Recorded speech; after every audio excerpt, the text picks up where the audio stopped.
Hello and welcome back to another deck profile. We are trying out something a bit different here. We are actually doing a dueling book deck profile because I do not have all the cards for this deck currently in my possession, and I've been testing a bit with it on dueling book, and I think this is a build that I like quite a bit, so let's jump right into it.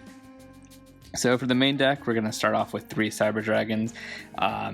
This card's a pretty old school card, so it basically lets you special summon it. The modern parallel for this would be like a Pankratops, basically, where Pankratops has like an additional effect, but Cyber Dragon initially, when it was first released way back in the day, it was just great to get a 2100 body on board that could pretty much get over most monsters, which were usually capped at about 19 to 2000 attack. So next, we play 3 copies of Cyber Dragon Core. So you'll start to see a theme here with a lot of these Cyber Dragon monsters, but the one effect that a lot of them share is that they become Cyber Dragon while on the field or graveyard, and that lets you make a lot of combos happen, and what's basically what the deck relies on. So it has 2 effects for Cyber Dragon Core. It basically is a Rhoda for a spell or trap when normal summoned.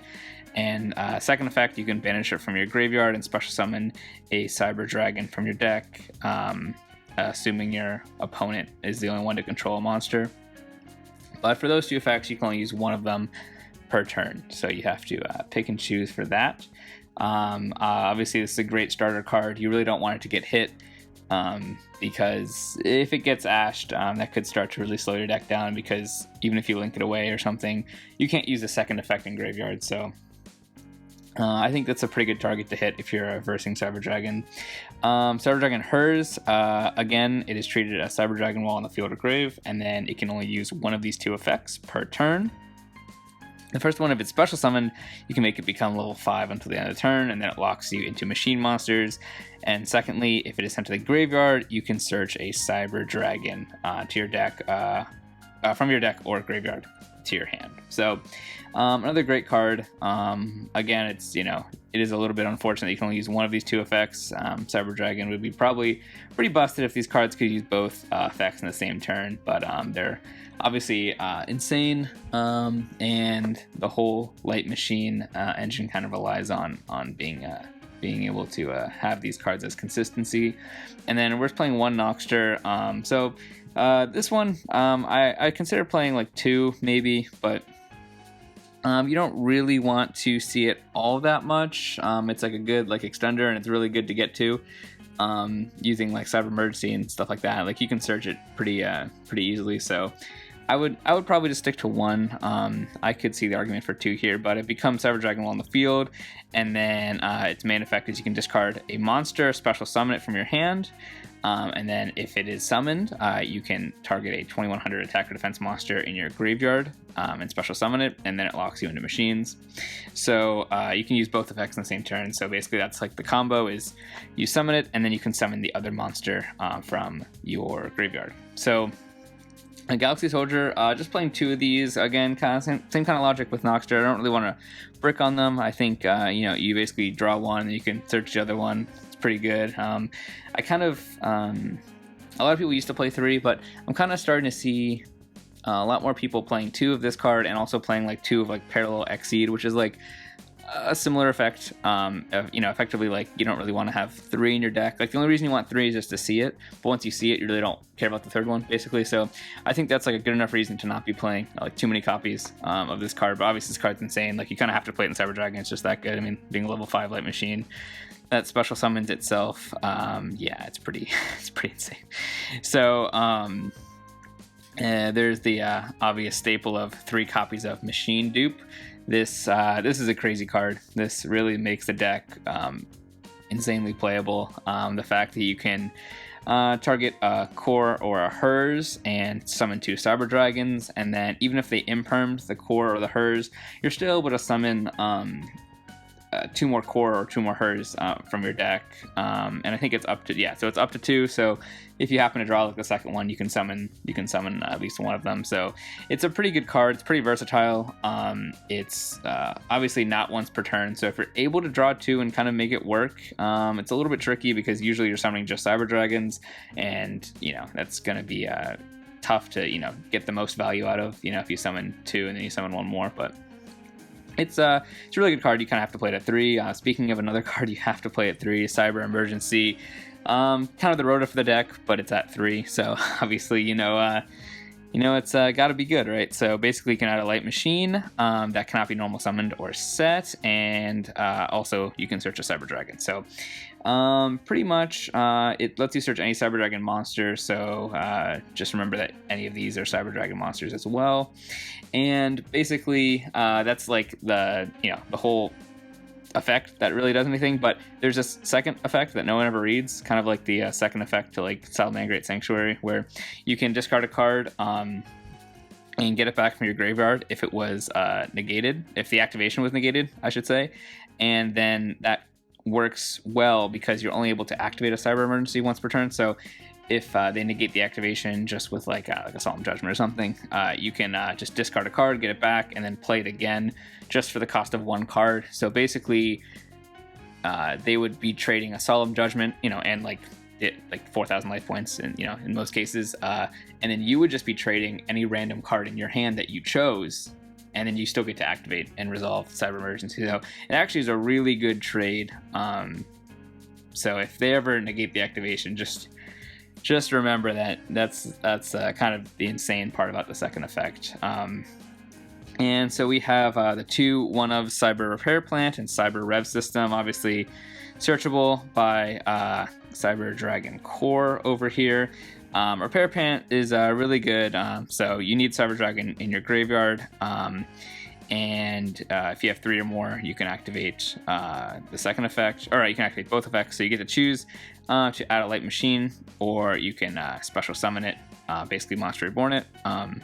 Actually, shuffle on the deck. My bad. Sorry. And if you have 3 or more, kind of like Sky Strikers, the 3 or more in the grave, you can use both effects. And Cyber Rev System, it just summons it from hand or graveyard. So this one's the Monster Reborn. It also protects it from being destroyed by card effects. I would say like this is less and less relevant. Usually, cards like Nibiru are going to be what's going to hit you probably the hardest. But it's definitely good to remember that it can't be destroyed, because every now and then that you're going to have just someone trying to wipe your field. I guess Lightning Storm, for example, is like probably one of the more popular ones, but it's definitely important. And then like Dragoon, can't pop it. So usually you're going to be overlaying with them, but it could come up. So if you just summon a Dark Machine from your extra deck by banishing materials from your field or graveyard, this is I think kind of a slept on card. I mean, this is really, really good. Overload Fusion is probably one of the cards I think it's taken for granted that like this is able to get you into so many of your fusion plays. And also you can send it off of Verte Anaconda if you already, if you so choose. I mean, if you burned your Red Eyes Fusion already, or if you just feel like trying to go for like push for damage. So that's like a really good play. But yeah, I mean, being able to banish from your graveyard is just such a good use of resources, because most fusion cards require you to use from hand or field. So it's a really good trade, and there's a lot of powerful fusion monsters in Cyber Dragon. So Call by the Grave, just a staple. I would probably play this at 3 if you could. It's just that good of a card. So whenever you see it, just take full advantage of it. Pretty much. Cosmic Cyclone, just being able to pick off certain trap cards, mostly, sometimes spells, but mostly just trying to pick off a couple trap cards that your opponent set before you commit anything to the field.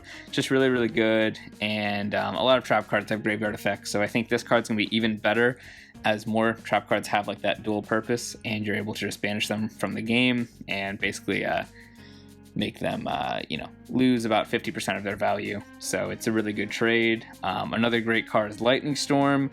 I think this card is it's thrown in a lot of decks, and I think it actually thrives in decks that don't have, for example, like field spells, like this deck, because you can play it in decks like Salad, Orchest, or pretty much any of the more modern main decks as well.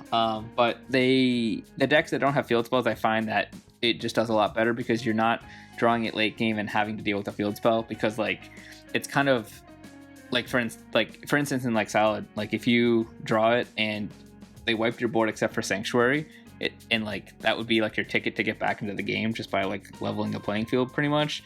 You just can't use it and you end up just like losing. So the restriction of not having any face-up cards is it's a pretty steep one, when more and more decks just rely on like a powerful field spell. So but this deck I think is like absolutely perfect. Obviously it's a going second deck, so that's going to be a pretty big pretty big factor, but it's really a very strong card, and it just got a reprint. It's probably going to get reprinted in the tins or one of the side sets like Brothers of Legends, so it should be coming down even more in price. But speaking of card that will not come down in price anytime soon is probably Pot of Prosperity, and this card, it's really good. I think it's probably one of the best, if not the best, draw card in the game, just because letting you see 6 cards is it's kind of insane. I mean, that's like a lot of your deck. I mean, if you're able to, you draw 5 cards going first, but this deck likes to go second, right? So you're drawing 6 cards and then you get to see another 6 cards. So basically it's 12 cards out of your 40 card deck, and that's like,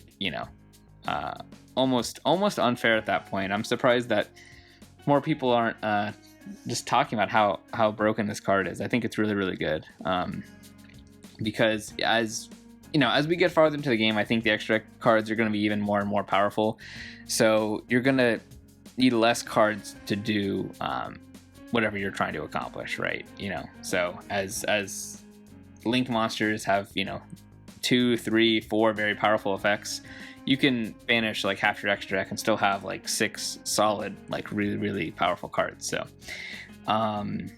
yeah, I think it's really good. You basically need this to play the deck almost at all. So but then I think, well, this isn't necessary. The Red Eyes Fusion, Dark Magician, and Red Eyes Black Dragon package for Dragoon, I think it's almost necessary. It just makes the deck so much stronger, and you're able to obviously go into it pretty easily. Verte is just a very easy card to get into, just 2 effect monsters. So pretty much if you can just get off the Dragoon package and kind of combo that with having an Infinity on the field, for example, I mean, it's a really tough board to stop, just because of having like those 2 powerful negates, 2 big monsters, and both of them have secondary effects that can basically steal or pop monsters. So that's a very oppressive board if you're not able to just purely OTK. But the fact that Dragoon can burn and it just do so much damage on its own, and then also you can have all of your Cyber Dragon like Infinity or any of your actual fusion monsters just doing a ton of damage as well. You're able to quickly do 8k, so I think that's kind of necessary. And honestly, there's enough consistency in the deck with enough Cyber Dragons and enough Searchers that I don't think it's really an issue of bricking. I found that it's fine. I mean, you're gonna draw the vanillas every now and then, but it's not too bad. And then Pot of Prosperity helps a lot, because just being able to see 6 cards allows you just to dig for the exact card you need. So I mean, overall I think it trades really well. And then just for the staples, Ash, very good card, hits a lot of effects in the game. And then there's Gamma, which, since this is a going second deck, Gamma makes a lot of sense. Just having an open board for your entire turn 1, and then being able to Gamma whenever you want. I think Gamma is a huge card. It's a big power swing, just being able to not only negate but also destroy. A lot of people don't really plan on it. They usually plan on getting ashed or something like that, but when they get hit by Gamma, you can really catch them off guard and really just completely throw the entire game. So Cybernetic Overflow, it's an insane trap. I think it's definitely a great one of. I probably wouldn't play more of one. I just want to search it. If you already drew all the cards you need, you just search off core or something, and then and then you have it. But yeah, being able to just banish from the almost anywhere, hand, face up field, or graveyard, is really, really good because it's hard for your opponent to stop this. You know, because they could DD Crow one of your graveyard monsters, or they could try to destroy one of your face up monsters. But even just destroying a face up monster, it'll go to the grave. So it's really a strong card. Then if they do happen to destroy this card, you can just search another Cyber Spell and Trap. So it's pretty good. It's pretty good. I would say it's definitely a staple one-up probably in any Cyber Dragon build. So now on to the extra deck. You have your 3 main fusion cyber monsters, the Chimera Techs. So first you have Mega Fleet, and this one is really good. The classic one, it can just contact fuse basically, and get rid of anything in the extra monster zone. Next you have Fortress Dragon, so it basically can also contact fuse, but you need a Cyber Dragon and a machine monster, so it's a little bit more restrictive than Mega Fleet just needing a monster in the extra monster zone. But it can be 1+ machine monster, so if your opponent happens to be playing more than one machine, so this is prevalent in Orchest format, you could wipe their board basically. So really, really good. And then you have Chimera Tech Rampage, which you have to pretty much hard fusion summon this using a Overload Fusion in this case, and then you can pop Spell or Traps on the field, and then also you can send 2 light machines from your deck, and then it can gain an additional attack for each. So this card is really, really strong. Definitely kind of a game ender right here. Definitely want to keep that in mind. And then you have the one of Invoked Makaba, and so this card combos pretty much well with Nova. So if they're able to get rid of Nova on the field, its second effect allows you to special summon a machine fusion monster from your extra deck. So this is able to just get on board, and you're able to use the effect to basically negate something once per turn. So obviously the 2 Nova, you want that just to be able to play a little bit longer if you're not able to OTK, having both of them. And the 2 Infinity, you basically want to get to this card every game. It's just very, very strong. Not only the being able to steal a monster, but mainly the negation effect. It's a negate and destroy. So very, very strong card. And if you're playing Xyz monsters, you want to be playing Zeus. It just makes sense, you know, being able to go into this guy. If you're not able to close out the game fully, you're going to be basically getting into at least Nova, if not probably Infinity every turn. So being able to just drop Zeus is really, really good. Almirage, you want this guy just to link off with. Link Spider, same kind of thing, just to link off with. And then Lina, one card that I'm kind of still considering. I think this is a good pick, just being a light monster and having the synergy, but pretty much this could be a flex spot if you think there's something better. And then the obligatory Seeger. This card is just a great addition to the Cyber Dragon deck. It helps you just kind of get over a lot of monsters, being able to buff itself with 4200 attack or another Cyber Dragon and kind of catch your opponent off guard. And then you have the Verte, Anaconda, and Dragoon package. So I'm looking at the side deck, and these are just a couple of things I was kind of toying around with. Obviously, side decks are kind of very local metagame dependent. So I would say Nibiru is a really strong card. Feather Duster, Droll and Lockbird is obviously really good for the modern matchups against Tri-Brigade and Drytron. A Pointer, I think this is a card that's really slept on, but that's just my opinion. I just don't see anyone playing this, and every time I activate it, I probably win the game, so I just think it's insane. And then the additional Lightning Storm and Cosmic Cyclone, just for when you're going second. Obviously, this is a Pointer. You want to have going first cards because your opponent's going to make you go first in a lot of cases, at least in my experience. So having this, plus a card like Droll to go into for going first is really, really good. and where you can just side out the Cyclones and Lightning Storm pretty much. And the and maybe the Gamma if you want, just depends, you know, kind of on what you're playing. And then Evenly Matched, another very, very strong card for going second. If you're able to just kind of clear their board and then set up your Infinity or your Dragoon, and basically you're just going to win probably on the following turn there. So yeah, if you have any suggestions to improve this, just go ahead and leave those in the comments below. And if you want to support me, go ahead and click that subscribe button. We're trying to get to 500 subscribers. We're about 100 away at the time of recording. So once we hit that, there will definitely be a special video coming out, and I have not decided yet. If you have any suggestions, go ahead and throw those down in the comments as well. And I will see you guys in the next one.